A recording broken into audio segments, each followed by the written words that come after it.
జిల్లాలో రైతాంగం తీవ్రమైనటువంటి ఇబ్బందులు పడుతున్నారు.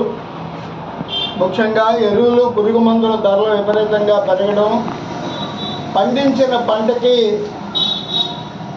సంపూర్ణంగా మద్దతు ధర అందకపోవడం, నిర్ణయించినటువంటి ధర చాలా తక్కువగా ఉండడంతో రైతాంగం అప్పుల బారితో ఇబ్బందులు పడేటువంటి పరిస్థితి ఉంది.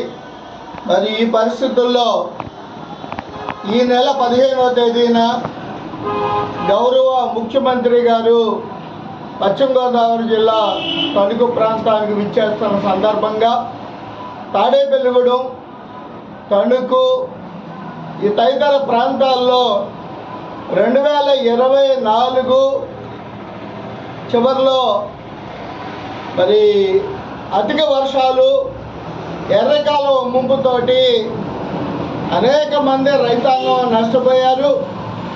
ఈ నష్టపోయినటువంటి రైతాంగానికి నష్టపరిహారాన్ని వెంటనే ఇస్తామని చెప్పని మరి గతంలో ప్రకటించారు. ఈ రోజుకు వరకు కూడా నష్టపరిహారాన్ని ఇవ్వలేదు. మరి ఈ నష్టపరిహారం అందకపోవడం ద్వారా రైతులు తీవ్రమైనటువంటి ఇబ్బందులు పడుతున్న పరిస్థితి ఉందని స్వయాన తణుకు శాసనసభ్యులు, తాడేపల్లిగూడెం శాసనసభ్యులు అసెంబ్లీలో కూడా చెప్పినటువంటి పరిస్థితి మనందరం కూడా చూసాం. అందుకనే ఆంధ్రప్రదేశ్ రైతు సంఘం తరఫున గౌరవ ముఖ్యమంత్రి గారిని ఈ ఎర్రకాలం ముంపుకు గురైనటువంటి రైతాంగానికి నష్టపరిహారం మరి చెక్కులు గౌరవ ముఖ్యమంత్రి గారి ద్వారా అందించాలని, జిల్లాలో ఉన్నటువంటి రైతాంగాన్ని ఆదుకోవాలని ఆంధ్రప్రదేశ్ రైతు సంఘం తరఫున మేము గౌరవ ముఖ్యమంత్రి గారిని కోరుతున్నాము. మరి ఇప్పటికే 7-8 మాసాలు పూర్తయినప్పటికి కూడా ఈరోజు కూడా ఆ డబ్బులు విడుదల కాలేదు. మరి ప్రభుత్వం వాటిని విడుదల కోసం తగు చర్యలు తీసుకునేటువంటి పరిస్థితి కూడా ఇప్పటివరకు కనబడలేదు. అధికారులను అడుగుతూ ఉంటే సరైనటువంటి సమాధానం అధికారుల వైపు నుంచి రావడం లేదు. కాబట్టి మరి ముఖ్యమంత్రి గారు చేతుల మీద ఈ చెక్కుల్ని ఎర్రకాలువ ముంపుకి, అధిక వర్షాలకి గురైనటువంటి రైతులకి ఆ చెక్కుల్ని అందించాల్సిందిగా మేము విజ్ఞప్తి చేస్తున్నాం. అలాగే అన్నదాత సుఖీభవ పథకాన్ని అమలు జరుపుతామని, మరి రైతాంగానికి 20,000 రూపాయలు పెట్టుబడి సాయం అందిస్తామని చెప్పి ఎన్నికలకి ముందు మరి హామీల్లో కూటమి పార్టీలు హామీలు ఇచ్చినాయి. అప్పటికే జగన్మోహన్ రెడ్డి గారి పరిపాలనలో మరి దివాళా తీసి రైతాంగం పండించినటువంటి పంటని కొనుగోలు జరిగినప్పటికీ సకాలంలో డబ్బులు రాక ఎరువులు, పురుగు మందులు విపరీతంగా ధరలు పెరిగిన పరిస్థితి జగన్మోహన్ రెడ్డి గారి ప్రభుత్వం కాలంలో చూసాం. మరి ఆ పరిస్థితుల్లో రైతాంగం రాష్ట్రంలో కూటమి పార్టీలు ఇచ్చినటువంటి హామీకి చాలా సంతోషించారు. తప్పనిసరిగా కూటమి పార్టీలు రైతాంగాన్ని ఆదుకుంటాయి, రైతాంగ సమస్యలు పరిష్కారం చేస్తాయని చెప్పని ఆశించి మరి కూటమి పార్టీలకి జిల్లాలోనూ రాష్ట్రంలో ఉన్నటువంటి రైతాంగం ఓట్లేశారు. మరి ఇప్పటికి 9 మాసాలు గడుస్తున్నా ఈరోజు కూడా రాష్ట్ర ప్రభుత్వం అన్నదాత సుఖీభవ స్కీమ్ని అమలు జరిపేదానికి మేనవేషాలు లెక్క పెట్టేటువంటి పరిస్థితి చూస్తున్నాం.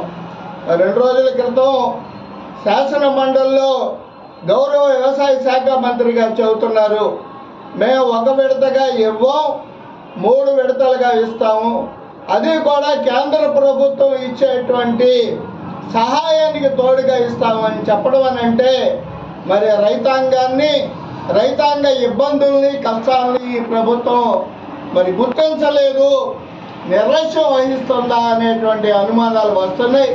మరి బడ్జెట్లో కూడా ఈ పంట సహాయానికి అన్నదాత సుఖీభవ స్కీమ్కి అవసరమైనటువంటి తగు నిధులను కూడా కేటాయించకపోవడం మరి కూటమి ప్రభుత్వం మీద రైతాంగం చాలా ఆశగా ఎదురు చూస్తున్నటువంటి తరుణం ఈ రోజున చూసాం.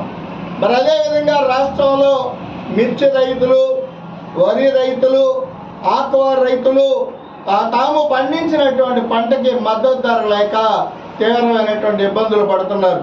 మన జిల్లాలో చూస్తున్నాం 1,50,000 ఎకరాలు పైగా ఆక్వా సాగుతోటి చిన్న చిన్న రైతాంగం అంతా కూడా ఆక్వా సాగులో ఉన్నారు. మరి ఈ ఆక్వా సాగు ఈ రోజున అమ్మబోతే అడవి కొనబోతే కొరువు అన్నట్టుగా ఉండేటువంటి పరిస్థితి కనబడుతుంది.